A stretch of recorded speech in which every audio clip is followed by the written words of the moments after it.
this joint meeting of the House and Senate Health and Human Services Committee to order. And first, I want to thank everybody for coming today, both the legislators and our lobbyists and our speakers. I'm sorry we're starting a little bit late. It's often said that the legislature is like a big fraternity or sorority, and as you can tell from up here, many of us have not seen each other since we were adjourned at the end of March, and it's good to see familiar faces on both sides of the aisle and to welcome back committee members. And so I hope you'll forgive us this 15-minute late start. Once again, this is a great turnout from legislators on the committee. Sometimes during session, we had trouble getting this many here so we could have a quorum because of so many meetings. So I really do appreciate it. And at this point, I'm going to turn the program over to my good friend, Senator Don Thomas. So, Senator Thomas. Thank you so much, Sharon. And let me add, I also welcome you. And I think it's great to have this number of people out. It shows a real interest in medical education and the education of physicians and other medical personnel and our workforce studies. So we have asked Benjamin Robinson, Dr. Benjamin Robinson with the State Medical Education Board of Georgia to make our introductions today, and we certainly appreciate all our speakers and participants for having made the time to come today. Just a minute before you start, I'm getting word from the communications people. Would you please turn off your cell phones? So if anybody has cell phones, apparently it messes up the recordings and communications. Thank you. Thank you, Chairman Thomas. Thank you, Chairman Cooper. I'll be brief. I'm actually representing the Georgia Board for Physician Workforce today. We manage two boards, staff and I. And the first presenter today is Edward Salzberg. He's the Associate Vice President and Director for the Center for Workforce Studies at the Association of American Medical Colleges. He's done work with the Council on Graduate Medical Education and did research that has been fundamental in changing opinions about future workforce capacity, and these are rather fundamental changes. Today he's going to talk about what that research shows, where they derive the research. It's all data-driven. They've put a lot of effort into this. It's very important stuff. It's really radically changed our opinion. So without any further ado, Mr. Ed Salzberg. Thank you, Ben. Let me thank the committee for inviting me down and giving me this opportunity to speak to you today. I am an Associate Vice President at the Association of American Medical Colleges. We represent the nation's 125 medical schools, and we've been very concerned over the last few years about potential shortages of physicians. The AAMC started the center about 2.5 years ago to try and collect more data and do more studies and inform the medical education community and policymakers about what was going on and what we needed to do to better prepare the nation in terms of an adequate physician workforce. Let me say at the outset that one of the key variables here that we have to be aware of is to increase or change the number of physicians is really a 10 to 20 year effort. If you decide today that we need more physicians and you want U.S. educated physicians, then we need to add medical school capacity. That takes 2, 3, 4, 5 years. With then 4 years of medical school, 3 to 7 years of training. So what we're trying to understand is what are the needs going to be in 2015 and 2020? And we really don't want it to be that people wake up in 2015 and say, we can't get a doctor. Why can't we get a doctor? And we say, well, there's a baby boom generation who is reaching 70, and we say, well, we didn't know that. And so we really are trying to bring more information, more science to the effort to plan for the future physician workforce. What I'm going to try and present to you today very briefly is some of the overview of what the AAMC concluded as we looked at the national picture and why we're so concerned and why we recommended just 2 months ago that the nation's medical school increase enrollment by 30% over the next decade. First, let me say there is evidence already that there is a growing shortage of physicians. We know that about 1 in 5 Americans live in an area that's been designated as a physician shortage area. There have been about a dozen state-based studies over the past 5 years that express concern. We have about a dozen specialties that have done studies of the physician workforce in their specialty and concluded that they were likely to face shortages. Let me take a moment to talk about what are the key factors that are going to drive the supply and demand for physicians in the coming years. First, the population growth. People don't appreciate that this nation is growing by about 25 million every decade. And so as we sit and talk about whether we need more physicians, the population is growing rapidly. The population is aging, and I'll come back to that in a moment. I think the public has high expectations for the healthcare system and what we can do in healthcare to help preserve their life and improve their lives. We have invested a considerable amount in healthcare and medicine, and I think the public expects a return on that investment. By the way, some people could argue or raise the question whether medical advances that are likely to occur in the next decade will reduce our need for physicians. Well, as we've looked at it, most of the advances in medicine have not reduced need, but actually encouraged the increased use of services. We are keeping people alive longer and more active, but it doesn't mean that we reduce the need for physician services. In terms of the aging, we know these numbers nationally, but it's important to bring them out. The number of those Americans over 65 will be doubling. We're talking about a tremendous increase as the baby boom generation begins to approach 60 and beyond. Why is that important? It's because we know that the major causes of illness, the major factors, conditions that lead to increased healthcare utilization, and this slide has the 11 conditions that are most costly, that almost all of these conditions, really all of these conditions, are far more common among the elderly. This is one that's particularly sensitive, age sensitive, but very, very dramatic, and this is the rate of cancer. We know that cancer is age sensitive, but when you put up the data from the U.S. cancer statistics and you look at it and you realize that, take, for example, men between the ages of 40 and 44. There are about 250 new cancers each year per 100,000 for the 40 to 44-year-old group. When you look at the 70 to 74-year-old group, you are approaching 3,000 cases per 100,000. Clearly, very clearly, the aging of the nation and the growth of the nation will lead to additional demand for services. This figure, which is a little complicated, shows the visits per person by age group, as well as the visits per person by age for 1980, 90, 2000, and 2004. Two key points here. One, older Americans make more visits to the physician than younger Americans. Again, not a surprise, but the numbers are dramatic. Under 65 Americans do about 3.3 visits per year to a physician. The over 65 is about 7 visits per person to a physician. And so as the nation increases in age, we'll have more physician visits. The other thing that this slide presents is that the number of visits per person keeps increasing for those over 45 has been increasing each year for the past 25 years at least. And so if we think about it, it's not surprising. We've invested a lot in health care, and we have more services that we can offer Americans, and they are using more services. So it's pretty dramatic when you look at a group like the 75 to 84-year-old group, which had on average only about 3.3 visits per person in 1980. In 2004, they made more than 7 visits per person. The bottom line is a variety of reasons we expect demand for physician services to be rising over the next decade. When we calculate out, if you just take the current visit rate, apply it to the population demographics in 2020, we'll expect 26% more visits.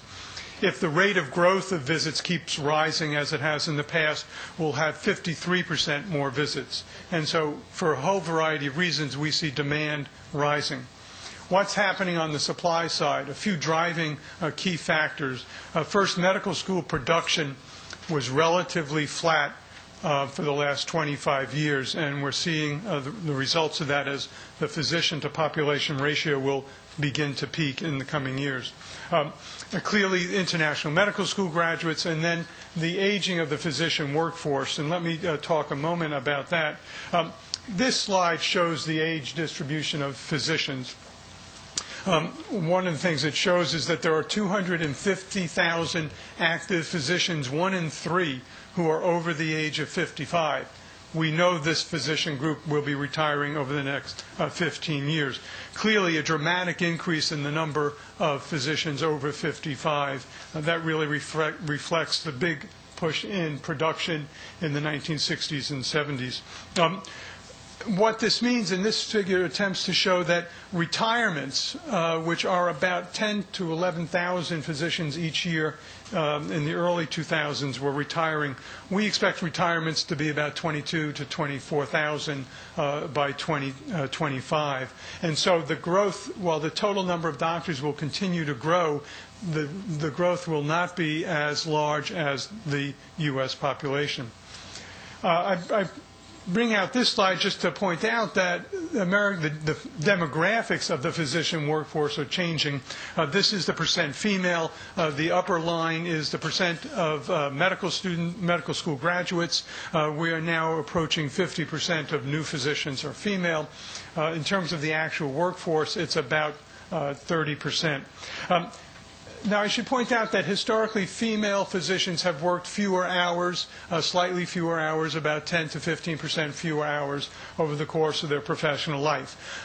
What we are finding, and all the reports we now get, is that the next generation of physicians, both male and female, do not have the desire of the prior generations of physicians to work those 60, 70-hour weeks. And so we expect, and we are going to be doing a study this fall, that younger physicians in their 30s and 40s, are also not working those long hours regardless of their gender. So the bottom line, this is the national perspective, is that the current level of production, physician-to-population ratio is expected to peak sometime between 2016 and 2021. That is the same time frame that the baby boom generation will begin to reach 70 and 75. Let me take one moment to talk about international medical school graduates. And on one hand, it's not the agenda for this group, but I think it's an important piece of the physician workforce. 1 in 4 American physicians were educated outside of the United States. 1 in 4 physicians entering the physician healthcare system today are international medical school graduates.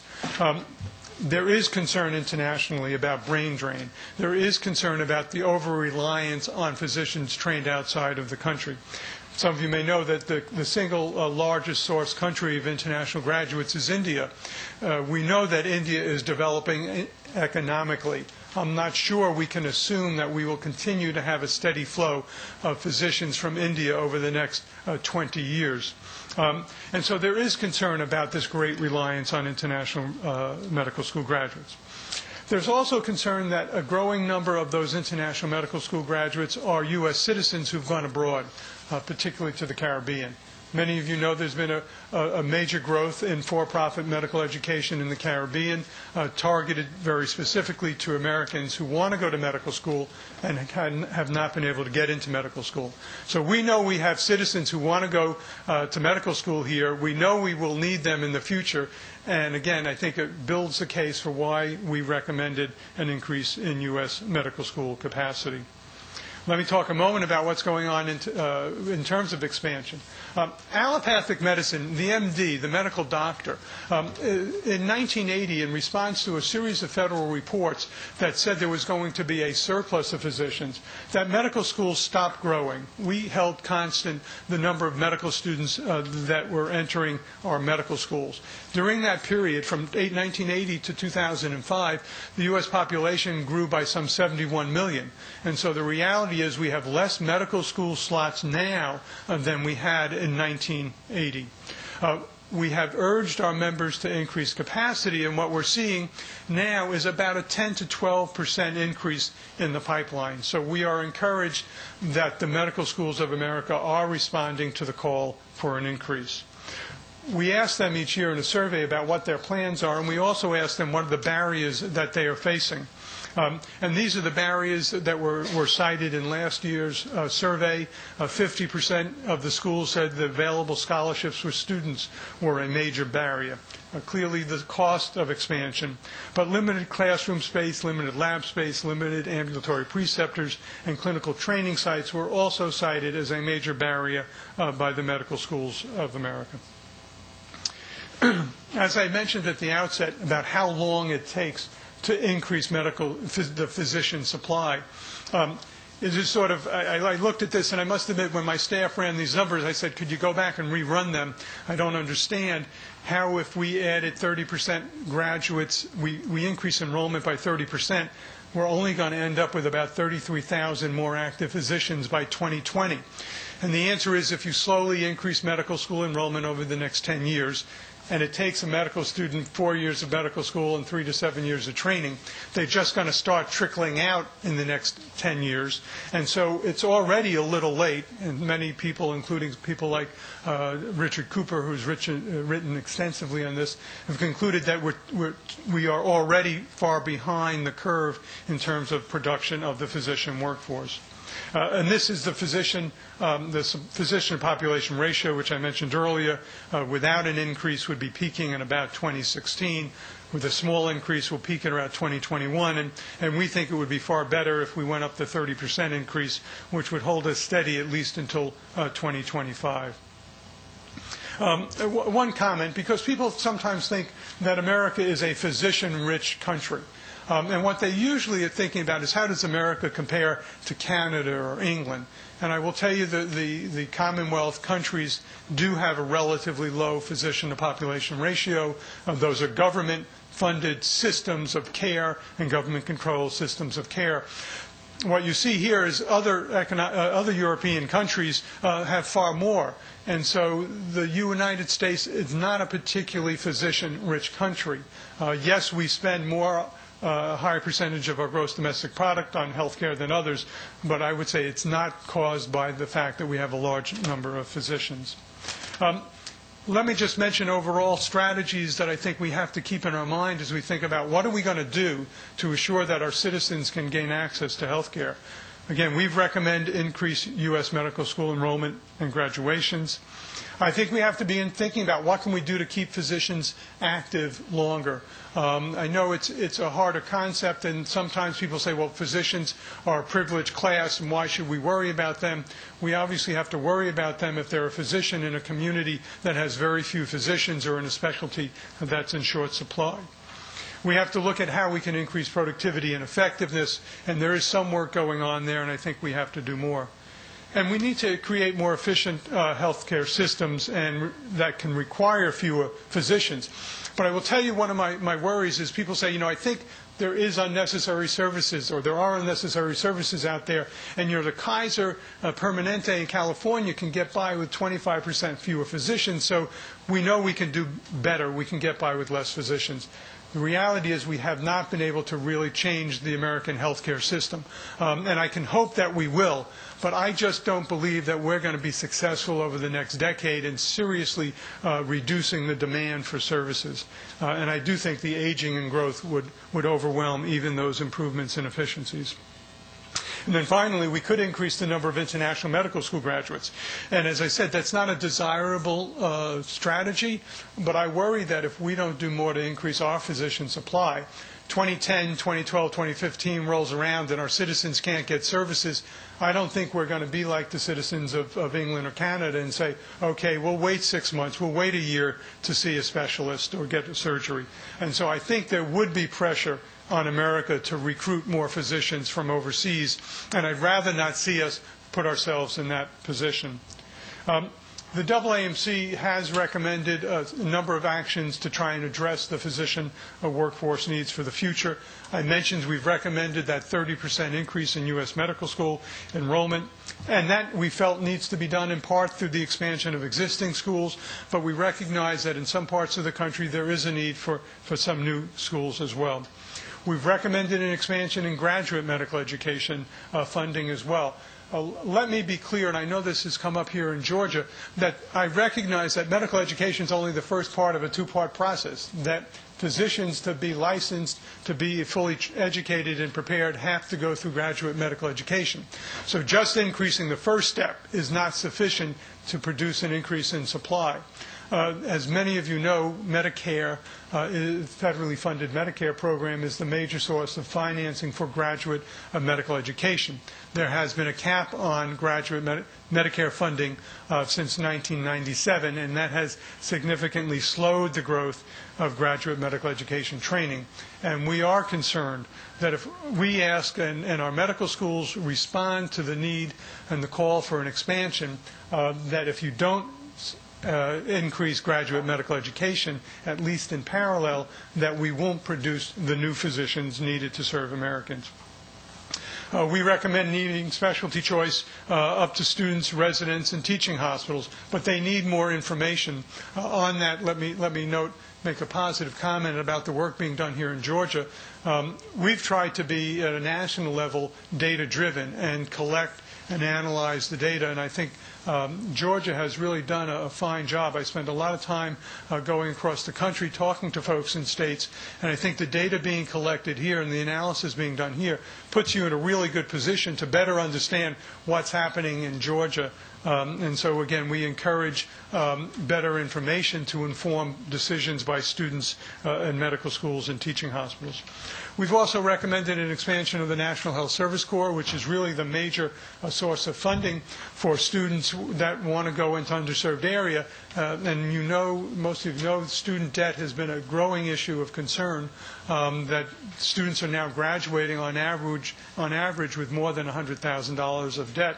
Many of the students are well beyond that, and we're concerned that that will not allow them to choose specialties in areas of practice that are in need. So anyway, we do recommend an expansion of the National Health Service Corps. We think it's critical that we continue efforts to expand the diversity of the physician workforce. This has been a goal of the association for many years, and clearly far more needs to be done. And finally, we believe that you need to continue to monitor and study the physician supply and distribution, because no matter how good my estimates are, how much we work at trying to forecast the future, there are just many things we just don't know. And so continually collecting and analyzing data and adjusting your position is needed. And one closing comment, and I know that Ben will talk more about the situation in Georgia. As I looked at the data on Georgia, and I do have a piece that I handed out and have more copies, which is called Key Physician Data by State, with the Georgia highlighted, which is a piece we put together to help states understand how they compare to other states.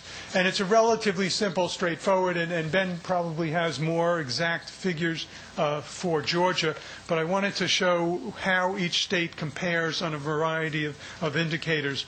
And so Georgia is 38th among the 50 states in their physician-to-population ratio. In terms of medical school capacity, we count them as 35th of the 50 states. And in terms of graduate medical education, 35th among the 50 states. And so as I look from the national perspective, I think there's more that Georgia probably can do to produce more physicians. I will tell you that one of the problems, the sort of historical evolution, is in 1980, when we thought there was going to be a surplus, and that was reasonable for 1980, U.S. medical education capacity stopped growing in 1980. We now recognize that we need to ramp up, but states that grew significantly in the last 25 years are among the states that are the low end of these ratios. And so I think I'm not surprised to see a lot of interest in the South and the West regarding expansion of medical school capacity and graduate medical education, because we stopped growing in 1980. So let me stop there, and I don't know if the chair would like opportunity for questions or comments. We're a little short on time, but we could entertain one or two if somebody has to press some questions. Okay. Representative Mosby. How you doing? Great presentation. Listen, the cap on the number of residents that residency training programs, can have in. How is that affecting the number of residents that are coming on the scene? There has been a slight growth in the number of residency positions nationally. When Congress basically capped Medicare, there were about 97,000 residents in training in ACG and allopathic programs. There's now about 105,000. So over the last 8 years, there has been some increase. Most of that has been funded by the individual teaching hospital who makes that decision about whether to add capacity.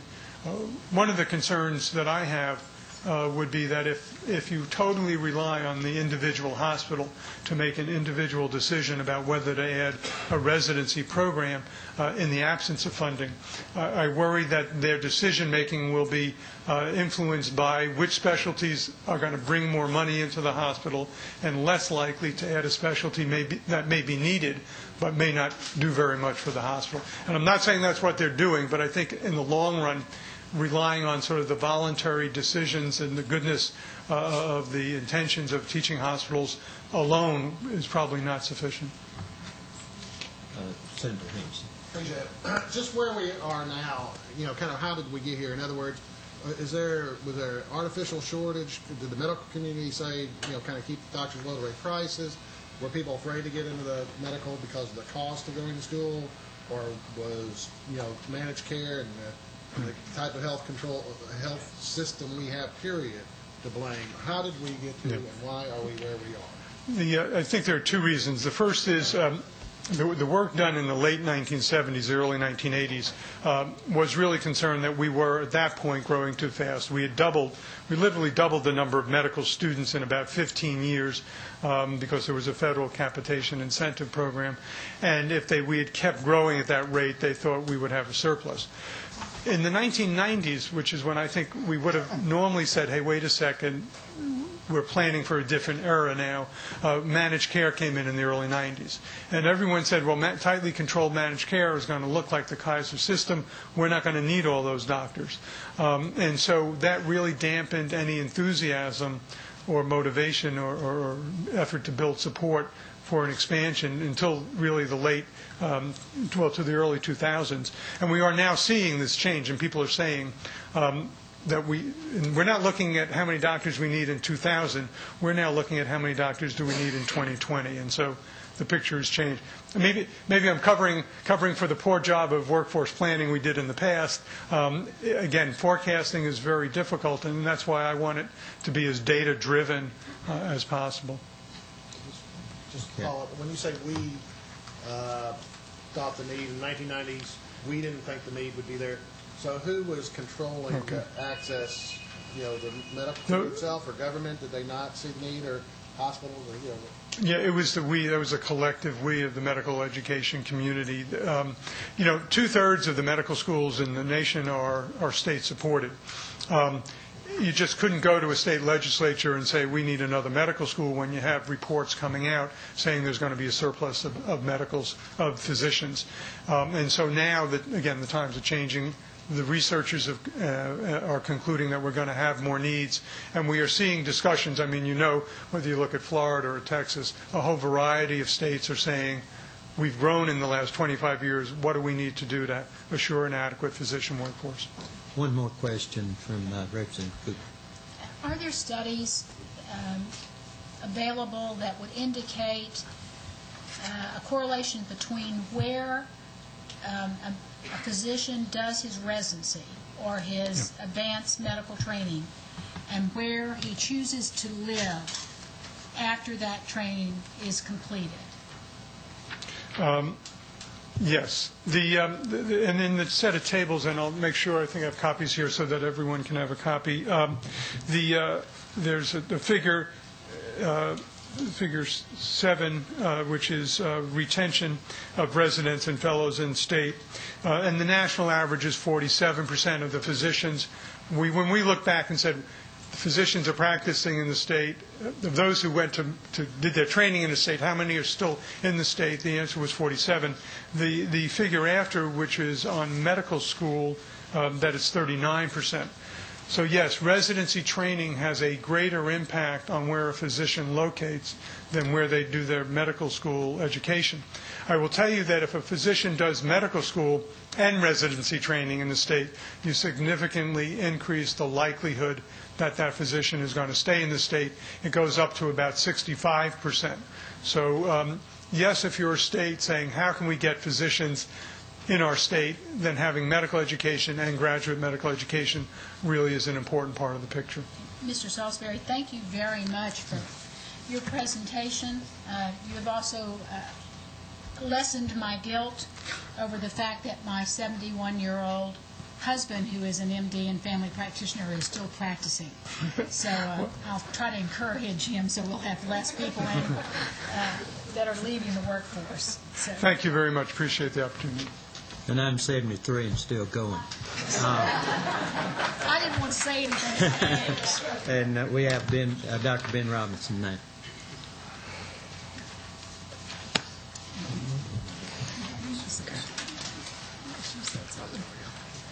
I think medical education. because he's working.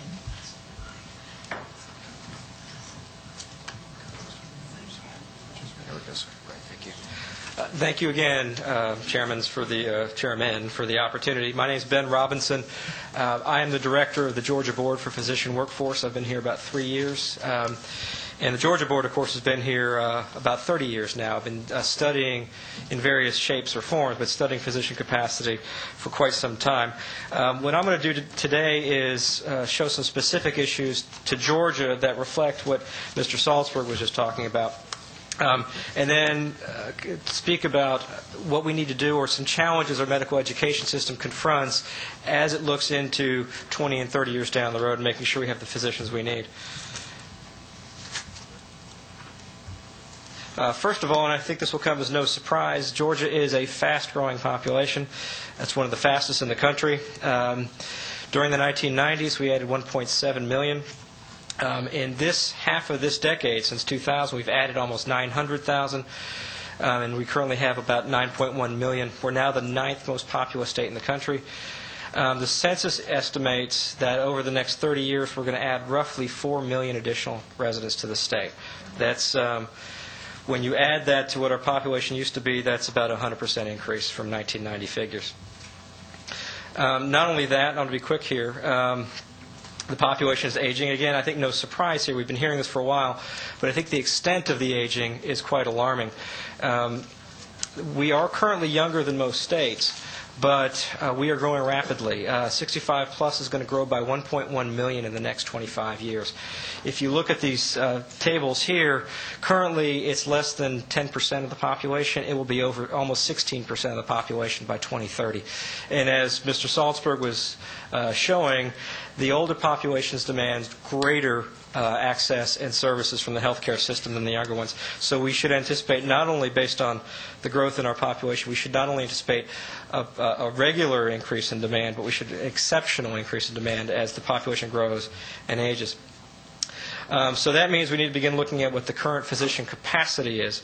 And another thing that Mr. Salzberg was talking about is even as the demand is growing, the average output of physicians is expected to decline, and our own current workforce has some challenges. Let me state, first of all, that these are long-term concerns mostly. We do see some challenges today, but they pale compared to the challenges 10, 15 years down the road if we don't do anything about it. Specifically, what are these? Good news, we've seen the physician population in the state, after stagnating for years, since about 1996, it was at 192 per capita per 100,000. In 2004, we finally saw a growth in that. It grew by about 8 or 9 per 100,000, third highest in our recorded history.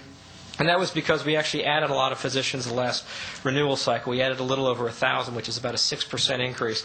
That is unusual, as you can see in this slide. We've had a couple spikes, but usually we're pretty low, around the 700 per every other year level. Now, having said that, that's certainly good news. There are still challenges. Currently, Georgia ranks 37th. Now, Mr. Salzberg just said 38th. He's dealing with 2 years. His data is newer than ours. We're just counting our 2006 now. It'll be a while before we get it out. But as of 2004, we were 37th in the nation. And we were 38th 2 years before that, in 2002. We've traditionally hovered in the low to mid-30s. And so that obviously has implications for access and particularly long-term growth. And if we're going to maintain capacity long-term, we have to understand we're not necessarily starting from the best starting point. Now, having said this, there are some long-term trends we're concerned about. And these reflect what Mr. Salzberg is saying. The X and Y generation physicians are increasing in numbers. The new generation of physicians with that introduces different perspectives on work. And this suggests potential concerns with reduction per capita or average reduction of work effort by physicians over the time. This slide, the interesting thing I want to say, one, you see the aging of the population. You can see two things. One, the mode or the greatest number of physicians in 1992 were in 35 to 90 age range. In 2004, that has switched about a decade to 45 to 49. So we see an aging of the workforce. That suggests retirement might also be a problem in the future, which is something that Mr. Salzberg was talking about. We are just beginning to collect data on that. We introduced questions on that with our most recent renewal survey. So we don't have specifics on Georgia, but we anticipate that could be a problem. You also can see that the percentage of physicians less than 35 is beginning to climb as well. That's good news, but it introduces the concern with the X and Y generation work characteristics increasingly entering the workforce. They tend to work fewer hours for very good reasons. Then there's no changing that, we don't think. But we have to anticipate an average decline in work effort by physicians in future years. One last thing with average physician capacity, and I apologize for this, I hit a wrong button when I put this together. The growth of women, the percentage of women in the workforce is also growing. And the concern here is that over a lifetime and due to very understandable issues of life cycle, women still can have bear the brunt of family and life responsibilities. They will work fewer hours, and we are seeing the percentage of women grow in medicine. It's kind of hovering around 80 or 20% right now. It's been hovering there about past 4 years. That will increase because when you look at enrollment figures at the national state level, at the national level, 49% of matriculants to medical school this year were women. So we anticipate that to increase. I'm going to speed up the next few slides. I've seen Ms. Joyner, you're making the lights go up and down. You're so electric.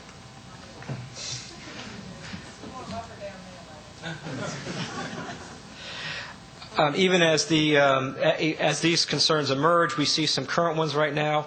One, it's small at this point, but we figure it's very important. It has to do with primary care and core specialty capacity.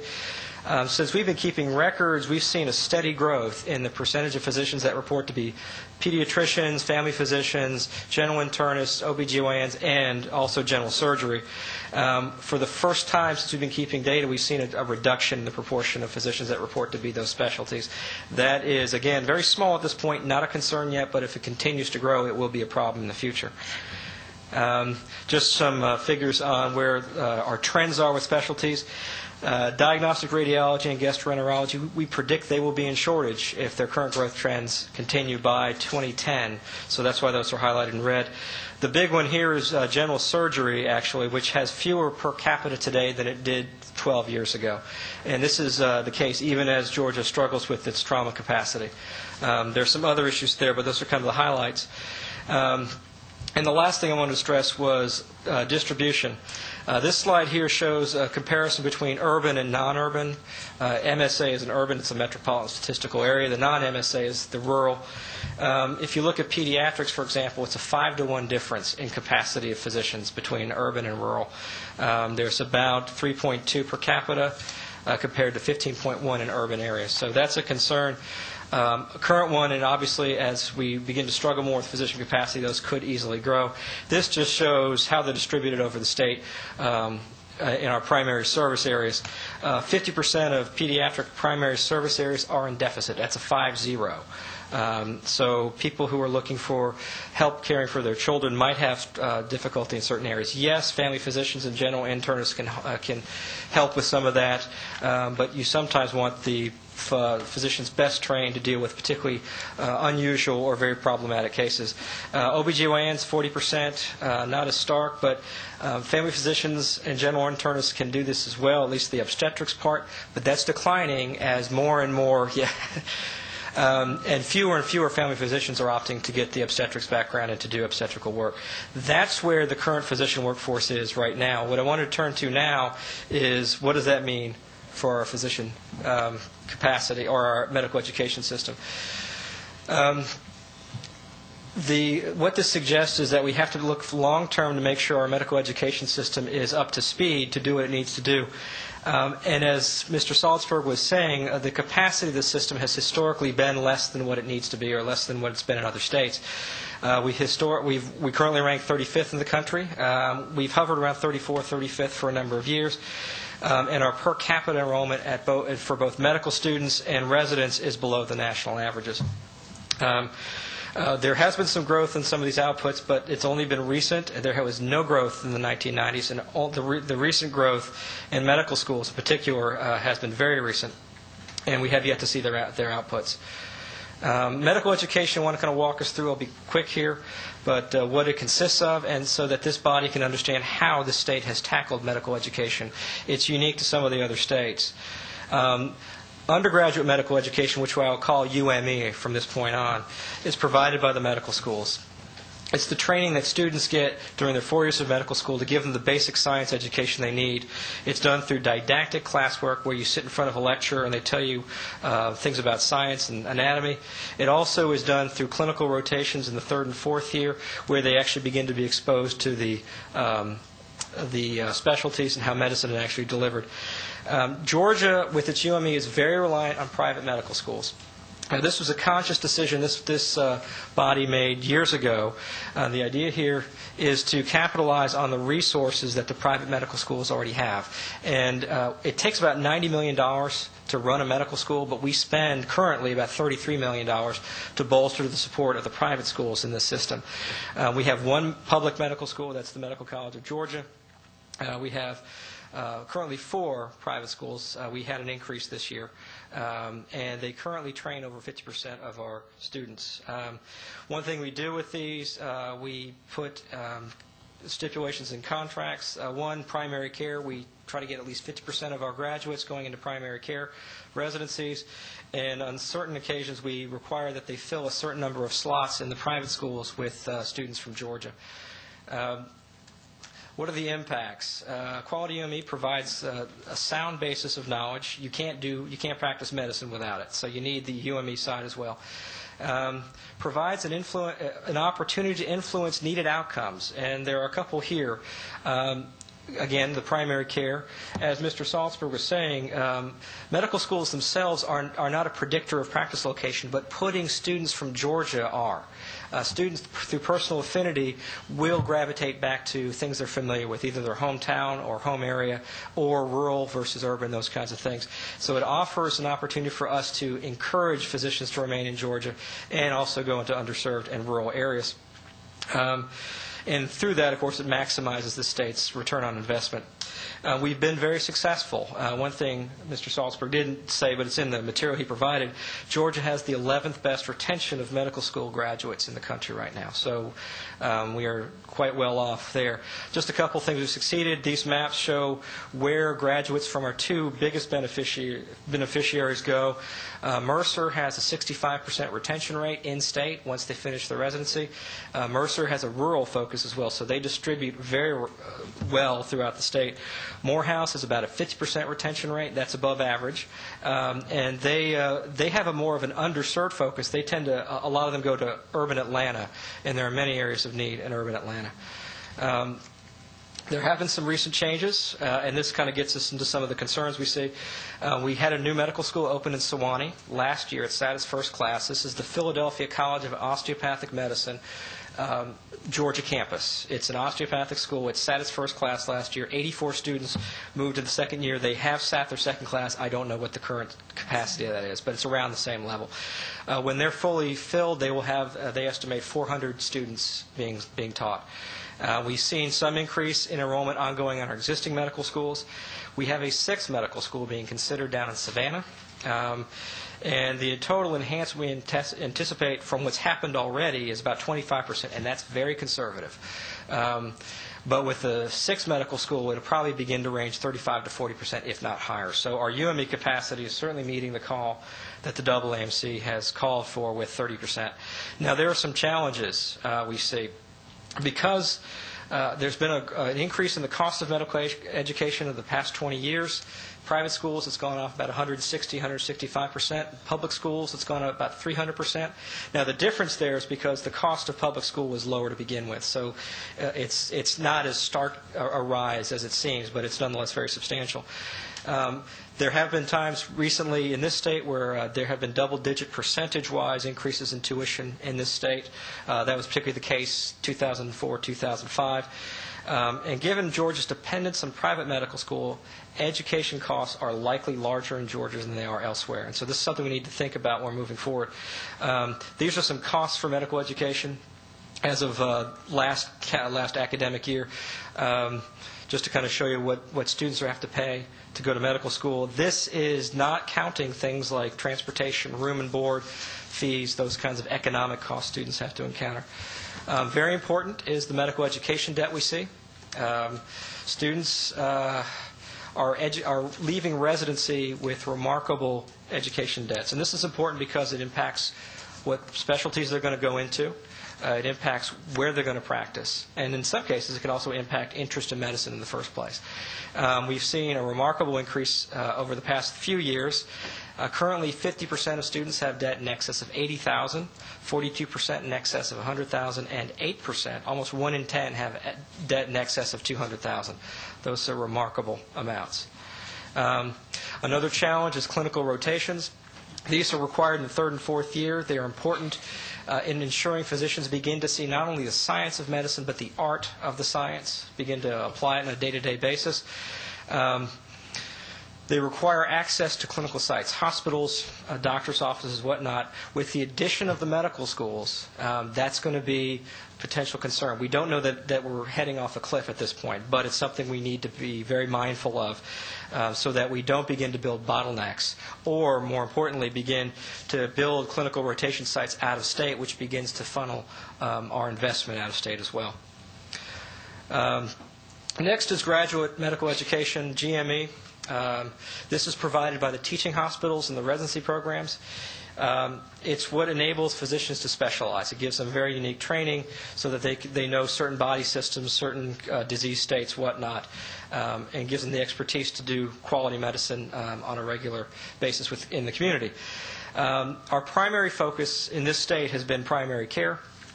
Family practice, we currently support, this is the Georgia Board, and the state through the Georgia Board, support 202 positions for family medicine. We support 43 slots for pediatrics. We also support 10 preventive medicine slots. Those are important because that's kind of family medicine at the community level. So we think that's a very important thing to do. And we also, through one of our programs, cover the positions or residency slots in teaching hospitals and hospital authorities, and that covers every specialty. Residency training programs are also under contract. 50% of them need to stay in Georgia to practice once they're done. Impacts, again, this gives them the capacity and the training to specialize and provide very, very high-skilled medicine on particular areas of concern. Residency location is also the single biggest predictor of practice location.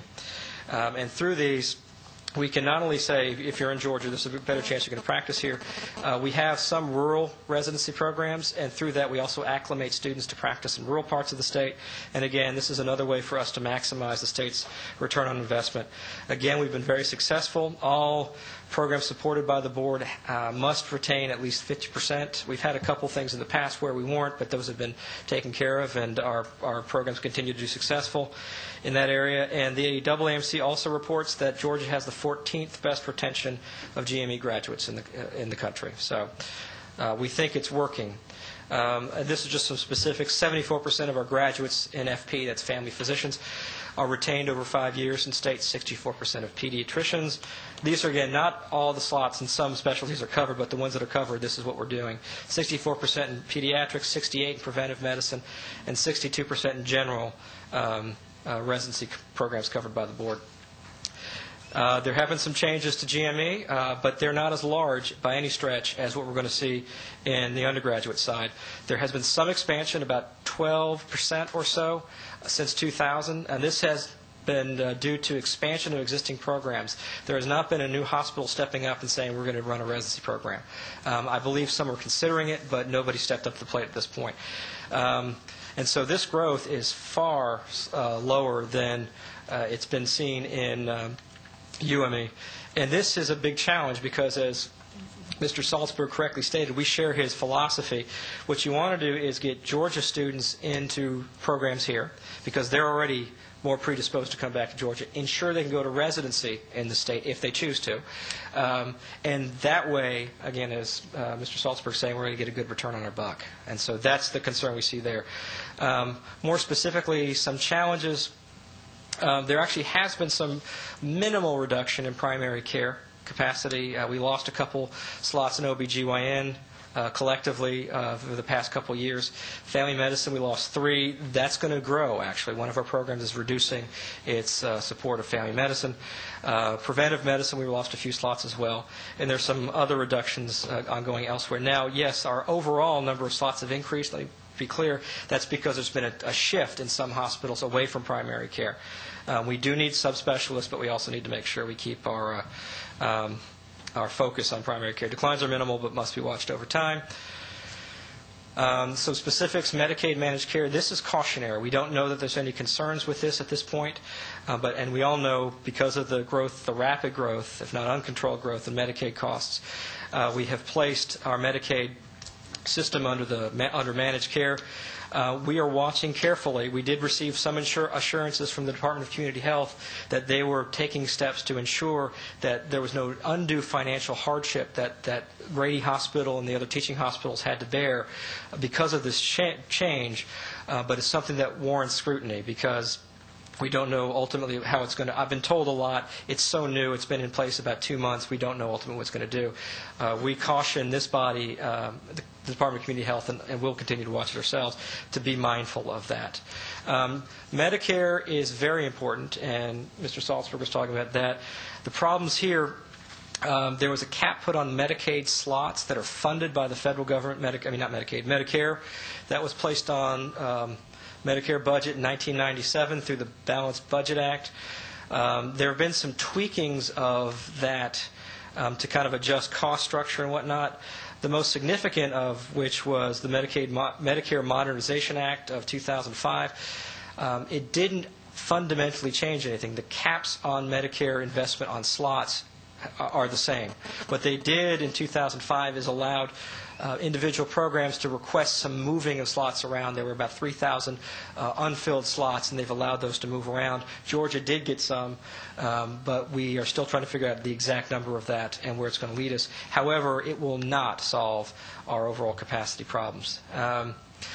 Last but not least, the financial health of Grady. This is important because most of us, if not all of us, understand Grady is a critically important hospital in terms of trauma care and direct provision of health care. It, however, is also the single largest site where our residents get trained. About 1/4 of our residents train there.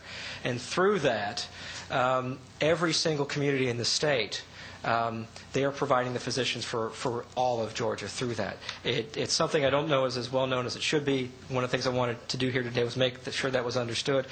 And Grady, of course, continues to struggle. We don't know what's going to happen with the CMO and what that's going to do. And one very related thing, and this has to do with the upper payment limit, and I didn't put it here. I wanted to kind of touch base with some folks before I did, but I'm going to go into it now. It has to do with Morehouse. The federal government has been clamping down on upper payment limit and how states use that.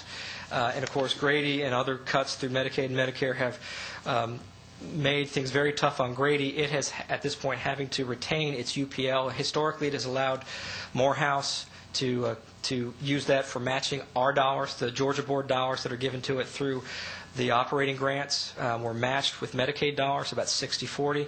And this is understandable. We do not hold Grady at fault here. Its solvency is critical, too. It is saying it has to keep the money to maintain its own solvency. That will leave Morehouse in substantial financial hardship. And we want to encourage this body to look at Morehouse. Morehouse is a critically important institution. We actually have gone through this process with Mercer many years ago, and we kept Mercer whole. And Mercer continues to do an excellent job for the state. But we need to begin looking at Morehouse and listening to them and hearing from them as we move into the future. Just some final points. Again, I want to assure everybody or reiterate sharp increases of demand are expected. We have concerns now, but it's in the future that the big concerns are going to come. And we have to make sure the workforce expands appropriately. Both understanding the reduction in average work effort and the increasing demand we're going to expect. The best response to this, historically, Georgia is often an importer state of physicians. That leaves us vulnerable to what other states do. If they decide they're going to take great efforts to keep their physicians in state, we're going to be paying the cost for that. The best response is to make sure our medical education system is sufficiently is of sufficient size and capacity to meet the needs of the state. That means we need to make sure our third and fourth year rotations are right. Our UME numbers are expanding to the right level. We maintain our focus on primary care, and we make sure we have a comparable growth in GME as with UME.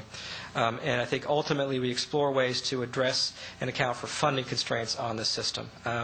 Unless there are any questions, that's my presentation. We'll move right along, but I believe Senator Balfour, Chairman of Rules, has a question. Yes, sir. I want to ask two just very quickly. One is you talk about the increase in demand, the decrease in the amount of hours that a doctor's working. I didn't hear any reference between either one of you two gentlemen about the change in the way medicine is working. I mean, when I was growing up, I saw the doctor every time I went to the office. My son's 19. I can count on one hand the amount of times he saw the pediatrician. He's seeing an advanced nurse practitioner. He's seeing a PA. But you didn't. Neither one of you addressed. There is an increase in demand. I'm not going to argue that. But there are other people also seeing those people. I think you raise a very valid point. Unfortunately, we don't have data. Our statute is specific to physician workforce. There was a body, and of course. Dr. Ron here will speak to some of the stuff that the Board of Regents has done, which will look at that issue. We don't have data specific to the advanced practice nurses and the physician assistants, though. Well, then it's hard to figure out what the need for supply on the side is if you're not looking at the total demand. I would agree, sir, that there was, in fact, a committee working with the Department of Community Health. I staffed that committee years ago that was looking at the non-physician workforce. It's no longer in place, and I think the Board of Regents is beginning to step up to the plate in that regard. We do need to look at that. It's just not being done right now. Okay, let's go on. If you want to introduce Dr. Ron. Yes. Senator Unterman has one more. One more question, then Senator Unterman. My question is sort of related to, is this on? No? My question is sort of related to Senator Balfour. When you're doing these statistics and you're showing where the physicians are, you're not showing exactly what they do, because some of them you may have a surplus in some areas, but if they have closed practices and they're limiting who they're seeing, it doesn't matter how many physicians are in that area or not in that area if they won't see all patients. And we're seeing more and more physicians who are closing their doors and only seeing insurance patients or limited number of patients. So what good are these statistics? Well, we've begun. They're still because we can compare them to what other states are doing. It gives us a good ballpark. We do have some understanding of where we need to be heading. In terms of these standards say we need to be within this range of family physicians and whatnot. The challenge there is, as Mr. Salzberg was saying earlier, the understanding, the concerns have changed. There's been this big awakening that as these older Americans move in and advance in age, that changes are taking place. And as the newer physicians walk into practice, changes are taking place there. So we need to look long term. And absolutely, one thing we generally don't do is say we need to be right here with our physicians, because if you do that, you're going to get it wrong. Changes happen. I understand what you're saying. And what my concern is that they're not seeing Medicaid and they're not seeing Medicare. And also, we're training these physicians, like if they go to school in Macon, then they go out into private practice where they won't see indigent patients. So what good does it do for the state to educate and fund part of the education if they go into practice and they're only seeing the rich folks? There are certainly issues with that. I think there's a wider range of factors that contribute to your concern. I don't know if that's the medical education system itself, as opposed to how we fund as a state and otherwise services that physicians provide. We have refined how we calculate acceptance of Medicaid. We did this last year.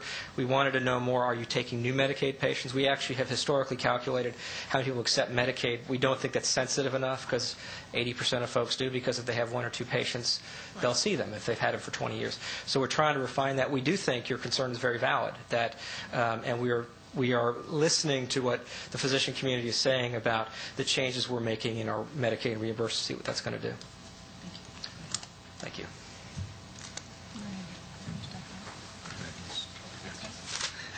Hi, I'm Dan Ron. Thank you, Ben. Oh, sure. I know most of you, but I'm the president of the Medical College of Georgia, and I've recently been appointed to a new position at the university system level as Senior Vice Chancellor for Health and Medical Programs for the university system. And I've been asked to really kind of reflect, I guess. So I'm going to only talk for about 10 minutes, and I have handed out a brochure which I would ask you not to look at. Let me just begin with one fact. Through a recent study done by the United Health Foundation, Georgia was found to rank 43rd nationally across a broad range of indices of health of the population, most of which are treatable or reversible. Issues like low birth weight infants, perinatal mortality, infectious disease burden, premature mortality from cardiac disease or cancer. So somewhere, somehow, we're not doing the job that we could do in meeting the broadly defined health needs of the population. The Medical College of Georgia, if I can, for just a moment to talk a little bit about your public institution, has 5 schools: nursing, dentistry, allied health sciences, medicine, and graduate studies. We have 2,100 students, about 500 residents. In the School of Medicine specifically, 98% of the students are residents of Georgia. To the extent that we know it, of those individuals who are licensed and practicing, close to 2/3 of our graduates who are in practice in Georgia. Because of the state support that you provide, you've seen the tuition differential that Ben showed. It's not because it's less expensive at MCG. The difference is what it is that's provided per student through the state appropriation. For that reason, they graduate with lower debt. Half of our students, I don't know the 2006 data, but for the year that I know most recently, half of our students have $30,000 or less in total indebtedness when they graduate. That's a big impact in terms of career choice that one can make. Additionally, to reflect on one question asked earlier by Mr. Mosby, our teaching hospital, the Medical College of Georgia Hospital, is currently 16 positions over the cap. So for our residency positions, that means that of the 500, for 16 of them, there is no reimbursement, there's no capturing of any federal dollars through Medicare or any state funds through Medicaid programs that are there specifically to support higher education in medicine. That is an issue as the financial operating environment for hospitals becomes more challenging. That's an issue as to who's going to pay for that. We increased our class size from 180 per year 720 total students, to 190 per year this year. In order to do that, it doesn't sound like a whole lot. We had to revamp the main large teaching classroom. Now, it needed to be wired so that everybody would have internet access, and we needed to replace seats. It was $1 million. It was $1 million to replace 2 classrooms just with interior work. The expenses associated with the changes and the ramping up are significant, and you probably know through the funding formula, there will be some additional funds to the university system 3 years from now, but not now. Because it's based upon the most recently completed year, those data going into the next year's budget. So we're fronting that right now out of our operating budget, and we thank you for the support that you provide. I'd like to just summarize for one moment some of the things that Ed said. That with a 10-year time horizon, we can expect that there will be a significant physician shortage, and that the shortage will tend, our maximum capacity will tend to peak at about the time when people my age are beginning to move through the baby boomer system. And I thank you for looking to the future. I have a quote here from Charles Kettering. Charles Kettering was an American inventor who, among other things, invented the electric starter for automobiles.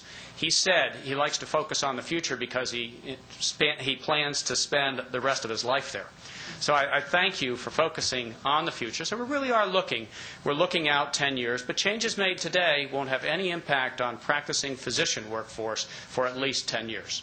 So it is time to be doing that. With that kind of time horizon, the recommendation of our leadership in academic medicine nationally is to increase the number of American medical school students by 30%, ramping up over a period of 10 years, and to match that with increase in the GME capacity.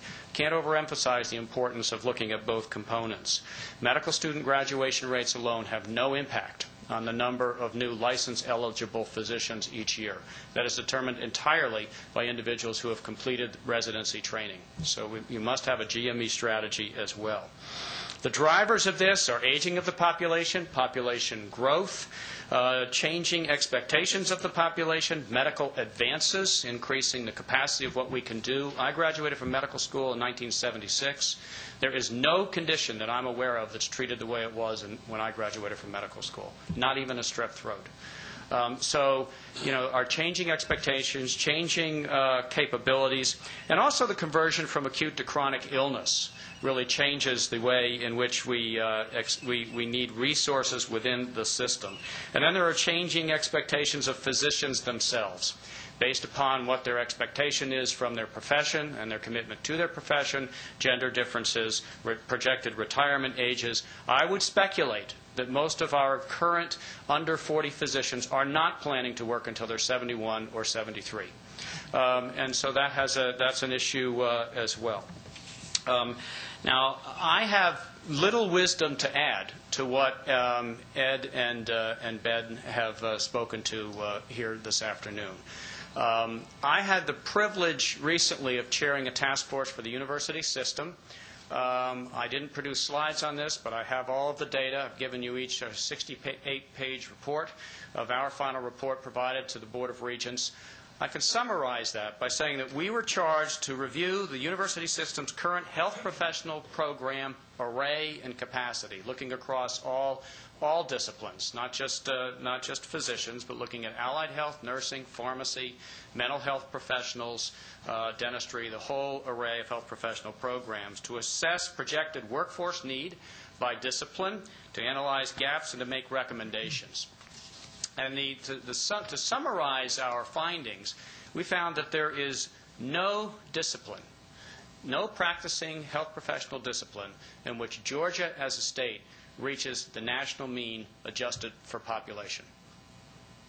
We have shortages currently that are broad and deep and rather pervasive. There are many different explanations for why that is. Perhaps the best known is nursing.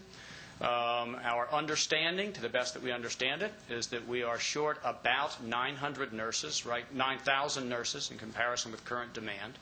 And unless there are some significant changes, the gap between supply and demand will grow to 20,000 by 2012. That's in a national context where the expectation, the understanding is by the year 2015, there will be a gap of close to 500,000 nurses between the demand and the supply.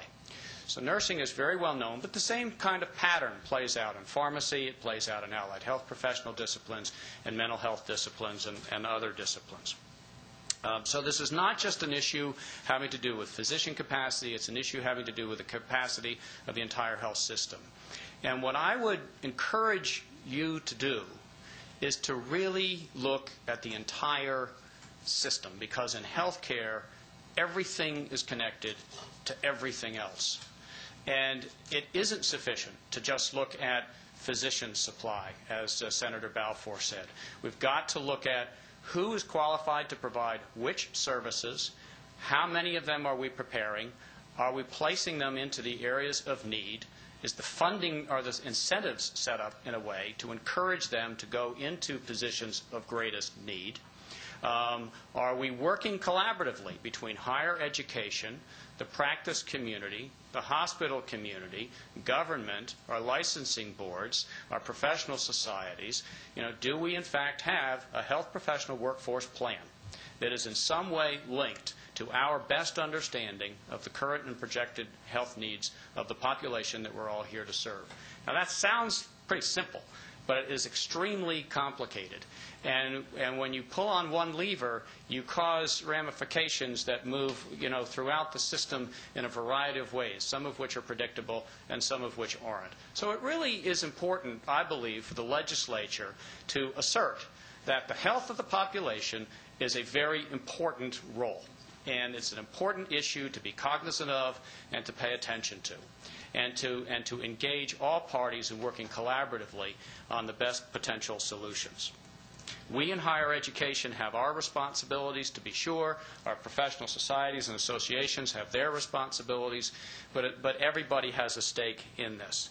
How we fund health professional education, how we fund the individuals to be incented to take faculty roles, how we pay for our health care, how we leverage information technology, what we do to promote the spread of those kinds of innovations that will enable us to extend our capacity of our system as far as possible. A whole variety of issues need to be thought through, and we need to stay at the task, because this is not a short-term issue.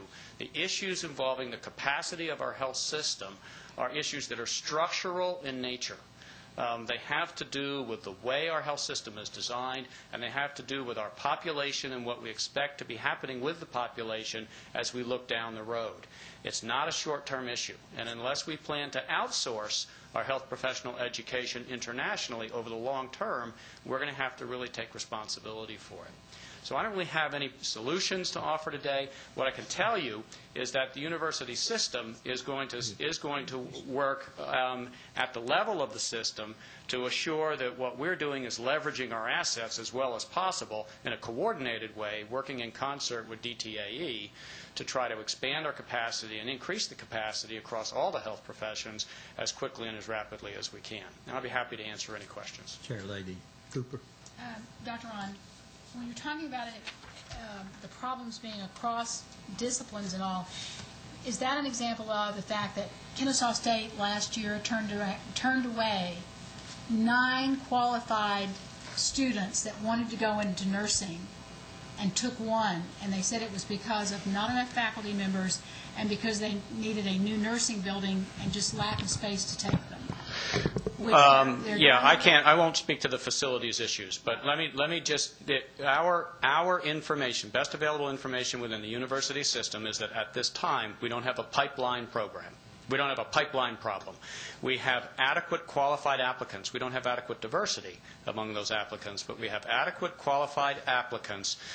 In nursing, there were excess applicants for all programs who, by the admissions committee, were deemed to be qualified to be enrolled as students. There's a 20-to-1 ratio that's a requirement for program accreditation, students to faculty. So the number of faculty is really the limiting factor there. There are 513 faculty in nursing schools across the system. As in a survey done in April, there were 55 vacancies across the system.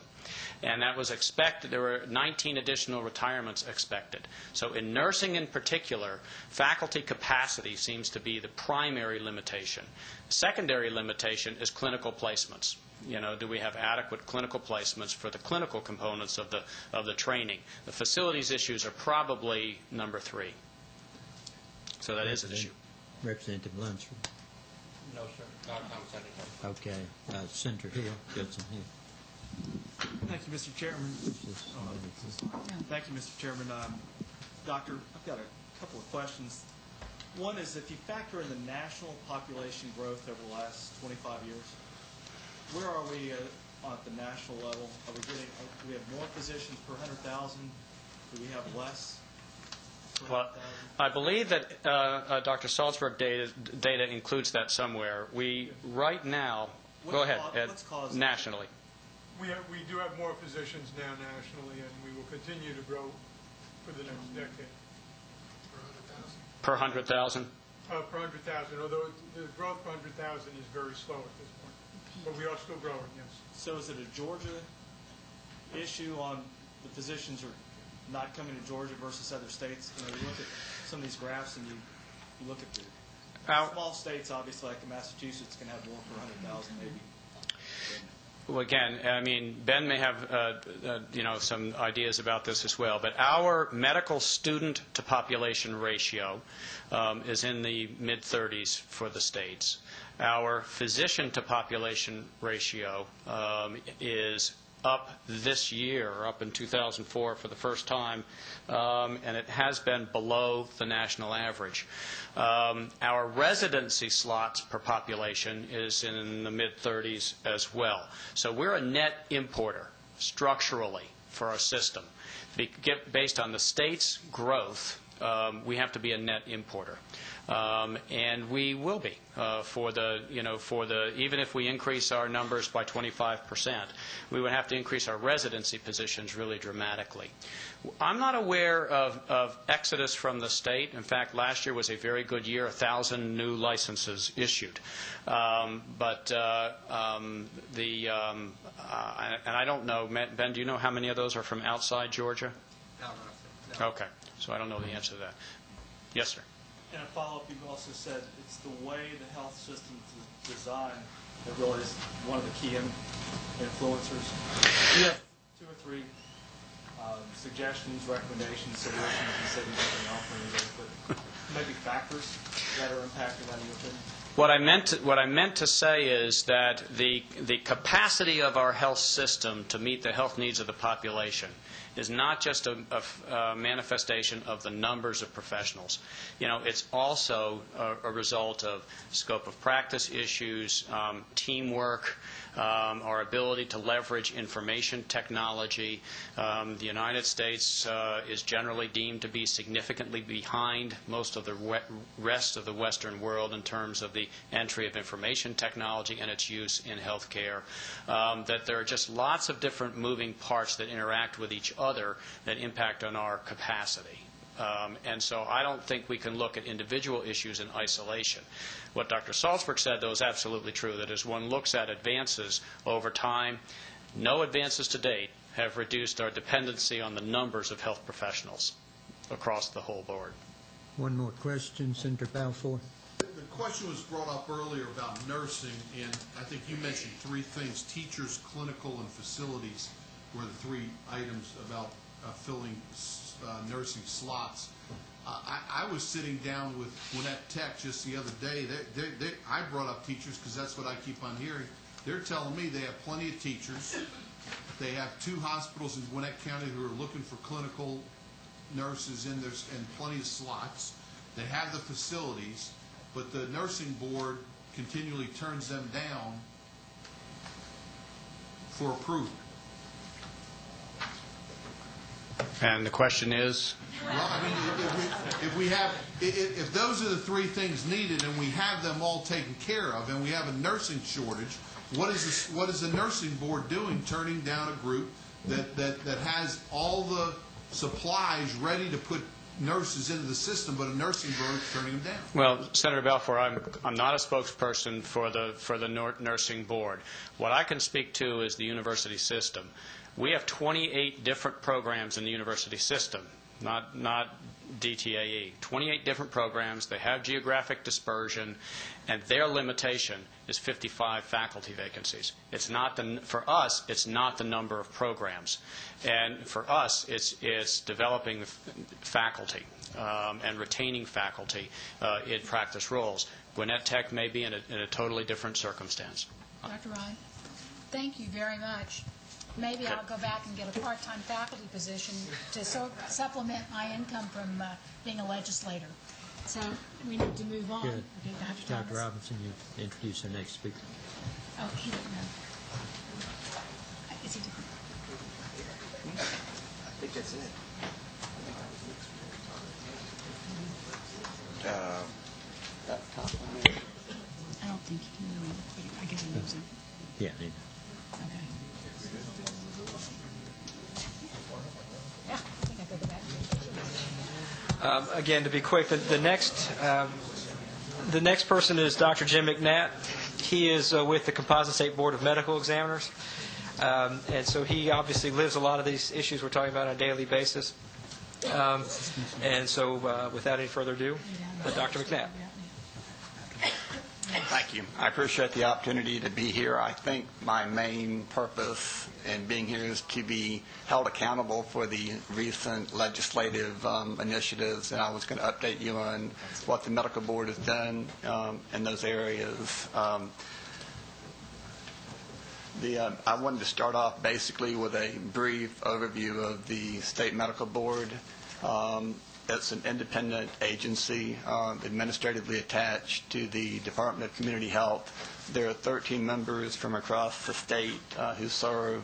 They receive a per diem, and they do an incredible job of carrying out the work of the medical board. The executive director, LaShawn Hughes, reports directly to the board, and the rest of the staff, including me, report to her. The board usually meets 2 days a month. There's a 30-member staff, of whom 7 are investigators, and we have about a $2 million a year budget. We currently license and regulate over 32,000 healthcare professionals, including mainly physicians, but also PAs and respiratory care professionals, et cetera. Regarding the earlier issue of how many ancillary personnel there are to provide health care in Georgia, the number of physician's assistants that are present or licensed by the board are about 2,500. And I believe that the number of nurses that we expect to receive nurse protocols from their physicians from is about 4,000 or so. So if you add the total, that's only about 6,500 additional people. So I don't think that number is going to dramatically alter the delivery of health care. The medical board itself handles between 1,600 and 2,000 complaints a year, and that definitely keeps us busy. We also process over 2,000 applications a year. Most of those are physicians.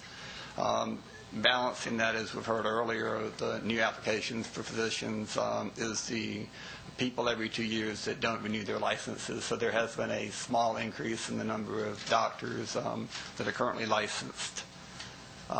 The 400-pound gorilla in the room regarding this current or the last session's legislation is Senate Bill 480, which is a nurse prescribing bill. It became law upon the governor's signature and was effective on July 1st of 2006. I made promises to several people that the medical board would have those nurse protocol rules up and running as soon as possible. And the proposed board rules are now out on the internet, and we're now receiving quite a few comments. The review hearing itself will be held at 2 Peachtree Street on September 14th, and we expect a standing room only crowd. Basically, the bill allows advanced practice registered nurses to prescribe drugs and medical procedures pursuant to a nurse protocol submitted by their physician and approved by the board.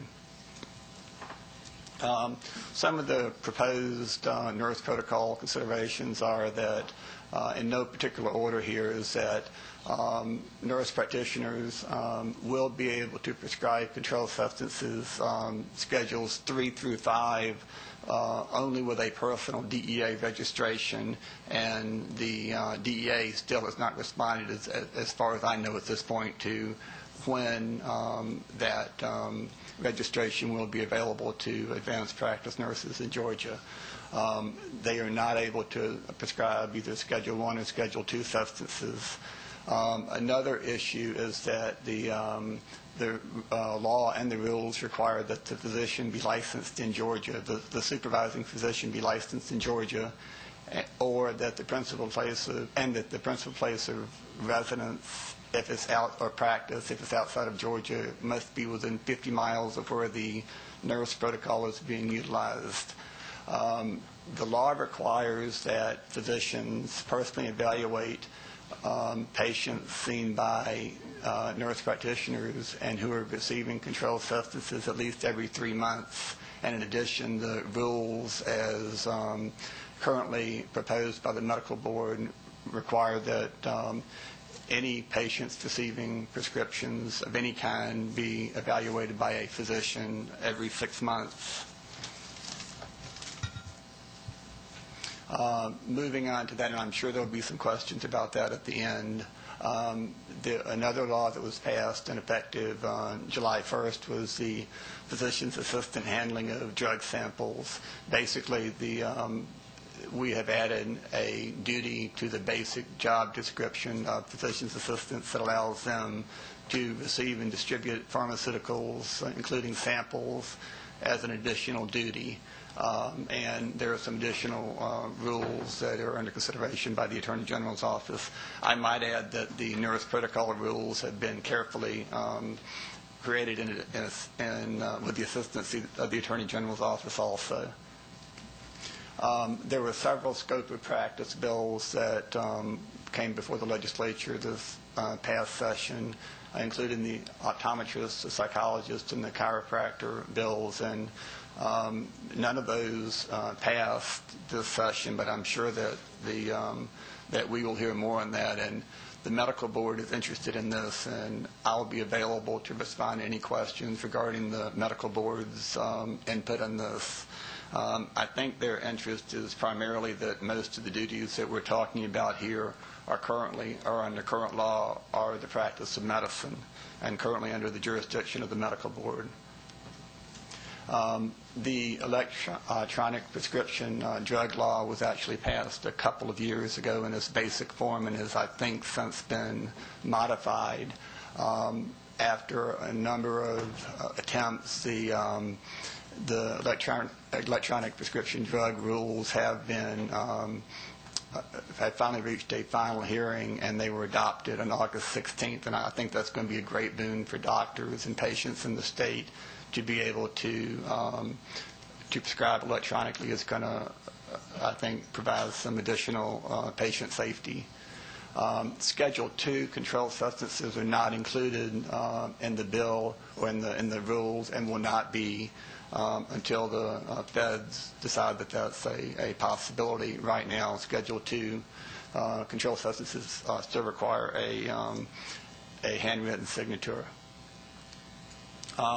Another area that's out there that I'm sure you all have had some feedback on or some interest in is the whole area of who can use lasers to perform treatments on humans. This is actually a difficult area that a number of states have addressed with varying success. We have rules that the medical board has worked on a couple of times. We've had a hearing already, and based on the input at that hearing, the rules were held back, and they've been revamped and are now at the Attorney General's office for further review before being posted. And we anticipate a hearing on laser rules probably in either October or November.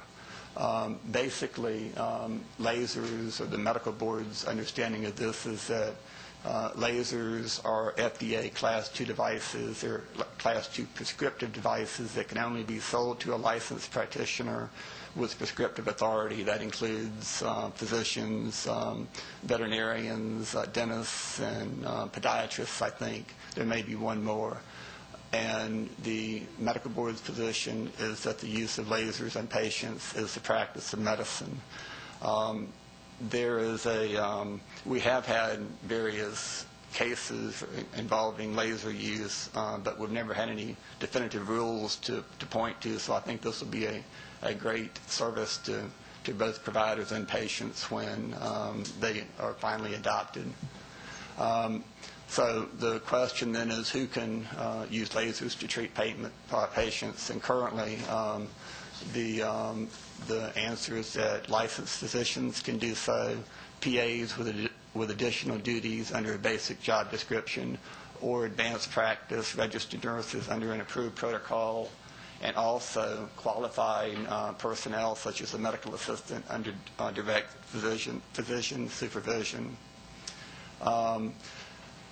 I wanted to add one slide here in board legislative initiatives. If you try to go to the Medical Practice Act, which I'm sure many of you all have, trying to wade through it is very difficult, and we are hoping, if not this session, at least the next session, to introduce some housekeeping amendments regarding the Medical Practice Act. We want to remove outdated language, license types, exams and approvals. We also want to remove examiners from the name because we don't do exams anymore, basically. And another issue that has come up is that we need a process for removing ineffective board members from the board. That could be by reason of people not attending, by having legal issues before them, or whatever. All right, well, that's the end of my formal presentation. I'll be glad to respond to any questions, and if you have concerns that you would like me to take back to the medical board, I will certainly be happy to do that. Thank you. First of all, Dr. McMahon, I'd like to thank you for promptly putting out proposed rules for the APRNs. I know that there was a major complaint that past boards had been charged with writing rules and regs and had not done so, so I feel like there's been a major change at the board, and you are moving toward that and putting regulations forward, so I appreciate that. Representative Drenner. Sorry. Dr. McMahon, just a quick question. I'm curious, are there specific rules on who's qualified to do cosmetic surgery? No, cosmetic surgery is not does not have specific rules in Georgia. No laws or rules. I think they have those in place in Florida and some other states. Representative Parson. I want to ask a question. I just don't have any idea what the answer is. On the use of lasers, would a physician who didn't have any training in the use of lasers, would that physician have to have some kind of training? Yes, under the proposed rules, he would require certain minimum training. But then if he caused some kind of damage, it probably would be some other kind of specialist would have to treat that. Yes and no. A lot of the physicians that use lasers are dermatologists, and they would be in the position to treat some of their own problems. Thank you. Representative Henson. With regard to laser, bleaching of teeth in a dental office, the Bright Smile concept, which is laser, is that being addressed at all? Because right now the hygienists do it, not the dentist. There is an exclusion for anybody that's not diagnosing and treating within the practice of medicine, so the practice of dentistry is not covered by the medical board, and we don't address that at all. That's one of the, I didn't go into the rules in that depth, but specifically anybody who is licensed by the state and able to perform laser surgery would be exempt from the medical board's jurisdiction. Representative Kidd. I wanted to get over to SB 480, if I could, please. When you, I'm looking at the fourth bullet on the first page, when it says allows advanced practice registered nurses to prescribe drugs and medical treatments pursuant to a nurse protocol approved by the board. I thought the law actually says that the board has the authority to pass a rule requiring that doctors submit their agreements for review, but not for approval. Has that changed, or how does that play with the wording in the law? I would have to look at that more specifically. The intent and the understanding of the board is that the physician is required under the rule to submit the nurse protocol to the board for review, and pending that review, that the protocol is in place, and the medical board has the right, upon review of that protocol, to ask that physician to revise the protocol. Does that help any? Provide changes, or? Provide changes in the protocol, right. I'd say if you were going to, just as an, if the protocol did not seem to be in line with what was the safe practice of medicine, then the medical board would have the ability to require a change in that protocol. So the doctor would actually make the change. It would not be the board. Right. The board would not make the changes. They could require the change be made, and the medical board does not have jurisdiction over the advanced practice nurses at all. That's the province of the nursing board. So our jurisdiction would be in giving the physician feedback on what an acceptable protocol would be.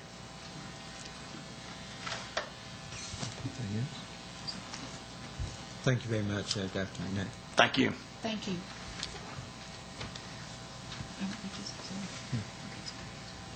I think this is the last one. I think everybody appreciates your patience.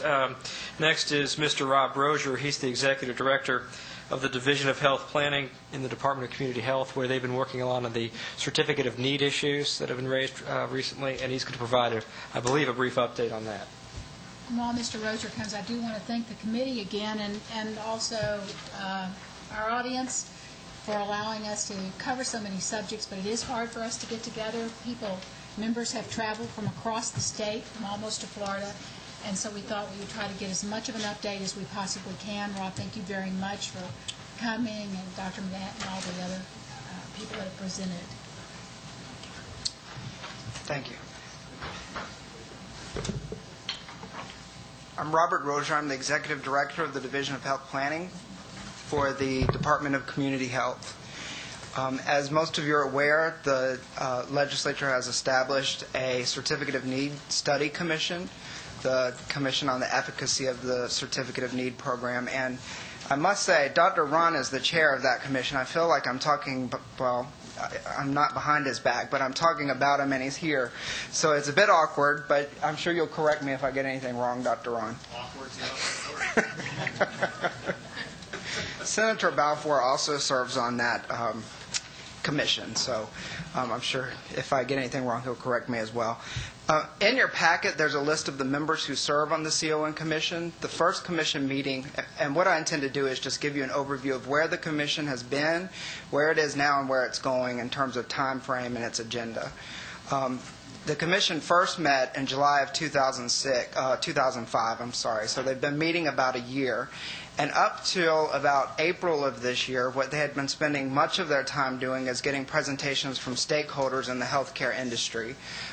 such as the Georgia Hospital Association, the Medical Association of Georgia, the Nursing Home Association, individual physician groups, teaching hospitals, and those sort of institutions that may be affected by certificate of need, so that they could get some feel on what the healthcare market looks like before they make recommendations. So they spent a lot of time doing that, and then January of this year they issued some consensus points. So up to at the half-year point, they had reached certain consensus points that they all agreed to. And the first of those was that rather than recommending the complete abolition of the Certificate of Need program, they'd be more apt to recommend certain changes to the Certificate of Need laws. And what those changes are still under discussion. But some of the other consensus points would be that quality should play some sort of role in Certificate of Need, that the department the statute should give the department certain authority to implement sanctions for those entities that violate Certificate of Need and do not submit data to the department so that it can appropriately issue certificates of need. That the appeals process, I've run Senator Balfour out talking about the CON Commission.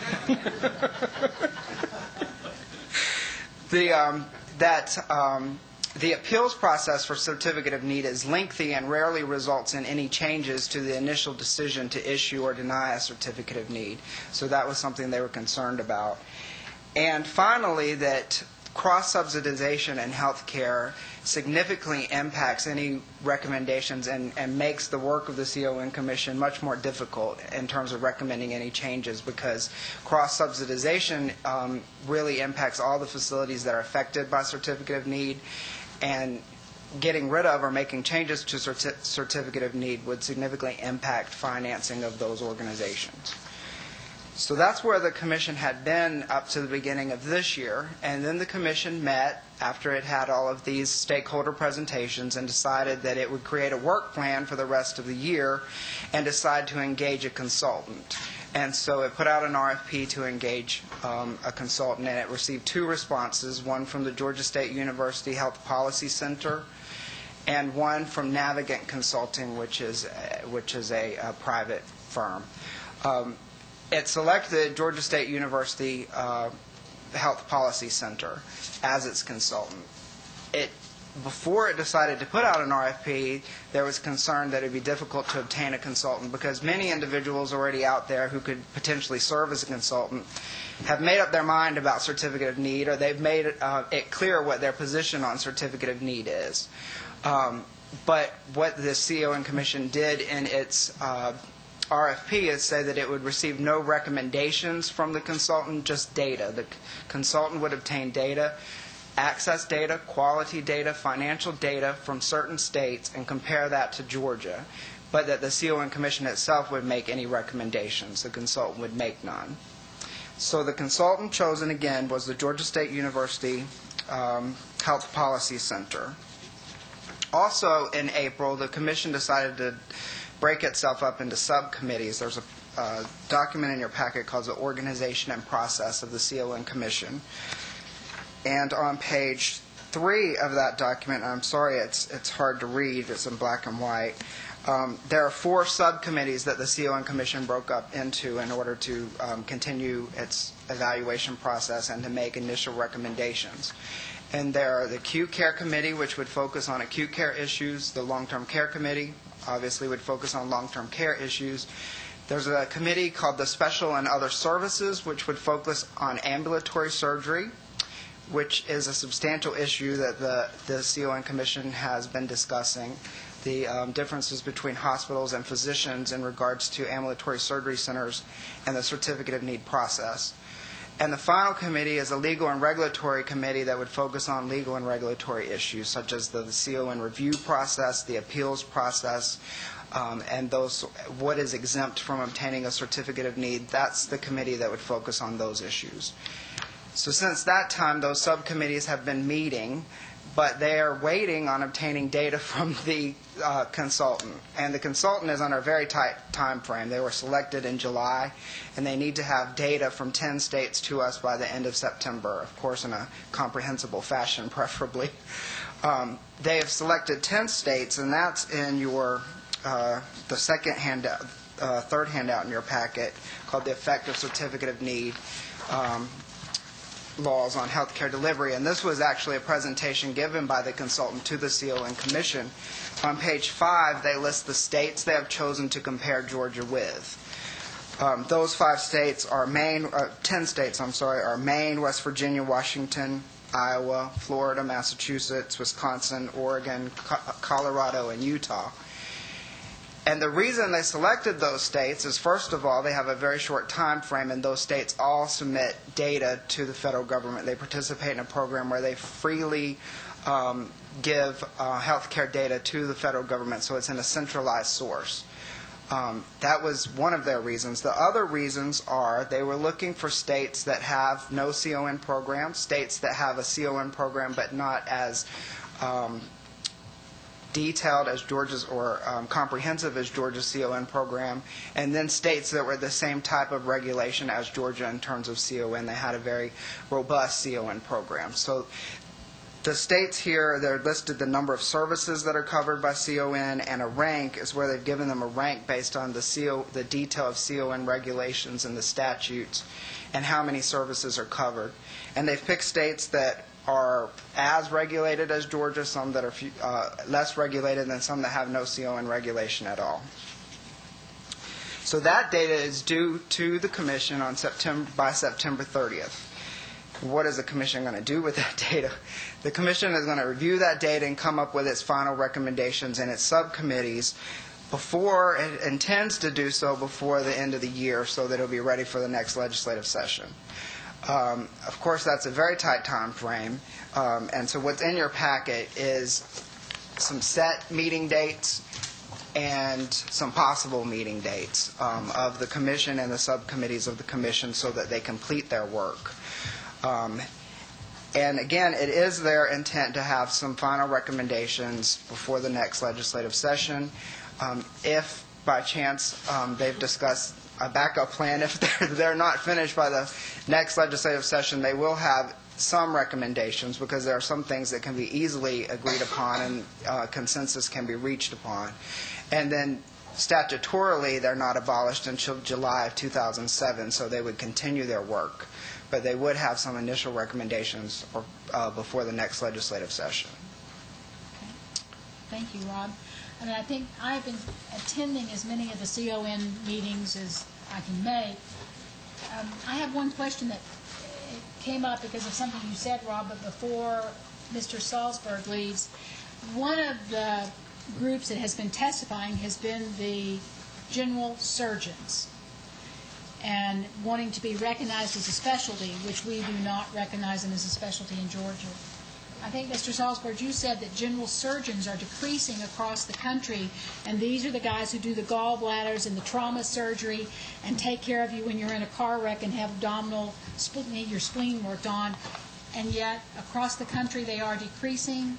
Is there I didn't comment directly on that, but the numbers have been very stable for the last decade. General surgeons. Did someone suggest that they were? In this state, the per capita number of general surgeons is declining, although their overall numbers they've never been this high. They're just not growing as fast as the other specialties. Which does have effect on any trauma centers that we have, correct? Okay, but that has been one of the biggest groups in discussion, hasn't it, during the CON? Yes, they're constantly writing comments to the CON Commission, and they've made 2 presentations, I believe, to the CON Commission. And that is one of the focus areas of the Special and Other Services Subcommittee, and that is an issue that is somewhat data-driven. They were given the same presentation that Mr. Robinson gave you was given to the CON Commission at their meeting last week. So they are taking that into consideration as well. And for the committee, when you talk about how funding is, which is a concern to our teaching hospitals, which Dr. Ron's brought up right now, we're talking about when the hospitals say they don't get paid for indigent patients, so therefore they charge paying patients more money and they cost shift and so forth. This is what you're talking about. And I'm talking about the cross-subsidization that the state has set up, where it pays more for certain services such as ambulatory surgery services and imaging services, for example, and less for other inpatient hospital care services. Pays below cost but pays above cost for services such as ambulatory surgery and imaging. What other questions by the committee? Okay, Dr. Ron. Well, I'll just make one comment. Sir. Chair of the Commission, I just would like the committee to know that Mr. Roscher and all of the staff and the Division of Health Planning of the Department of Community Health have taken on the responsibilities of staffing the work of the COA Commission in addition to all regular responsibilities. They have done extraordinary duty now over more than a year, and as the state agency, they've just done a great job of supporting the work of the Commission. Thank you, Dr. Ron. I think sometimes we forget to say thank you to our state agencies for the work that they do. Thank you. Are there any questions from the committee? We'll close it up. Yes, been a very well-attended meeting, and we certainly appreciate our speakers being here and providing this information, and certainly all the audience being here. And it's a tremendous turnout of our committee members, and I think the show's so good we may take it on the road. Thank you very much, everybody. We are adjourned.